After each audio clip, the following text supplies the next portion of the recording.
கட்டிப்பிடிப்பதும் முத்தமிட்டுக் கொள்வதும் சிறந்த வைத்தியமா? இந்த கட்டிப்பிடி வைத்தியமும் முத்தமிட்டுக் கொள்வதும் மன அழுத்தம், இதய நலன், தலைவலி, இரத்த அழுத்தம், உடல் எடை குறைப்பு போன்றவற்றுக்கு சிறந்த நிவாரணியாக விளங்குகிறது.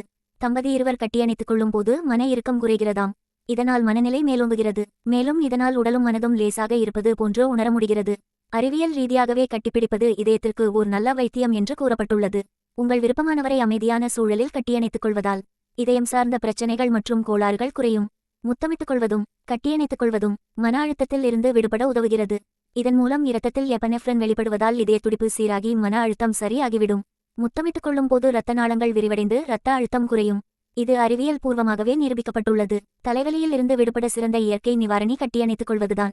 இதற்கு காரணம் இரத்த அழுத்தம் குறைவதும் இரத்த நாளங்கள் விரிவடைவதும் தான். இதனால் மாதவிடாய் காலத்தில் பெண்களுக்கு ஏற்படும் வலியும் கூட குறையும். ஒருமுறை முத்தமிட்டுக் கொள்வதால் உடலில் 8 முதல் 16 கலோரிகள் கரைக்கப்படுகிறது. இதனால் உடல் எடை குறையும். தினமும் 5 நிமிடம் முத்தமிட்டுக் கொள்வது ஓர் சிறந்த உடற்பயிற்சி ஆகும். இது கழுத்து, தாடை மற்றும் முகத்தசைகளுக்கு சிறந்த பயிற்சியாகவும் அமைகிறது. இருவர் கட்டியணைத்துக் கொள்ளும் போது உடலில் ஆக்சிடோசின் உருவாகிறது. இந்த ஹார்மோன் ஆல்கஹால் போன்ற போதைக்கு அடிமையாகுவதை குறைக்க உதவுகிறது. உங்க மனைவியை கட்டிப்பிடிங்க, கவலையை மறங்க. படித்ததில் பிடித்தது.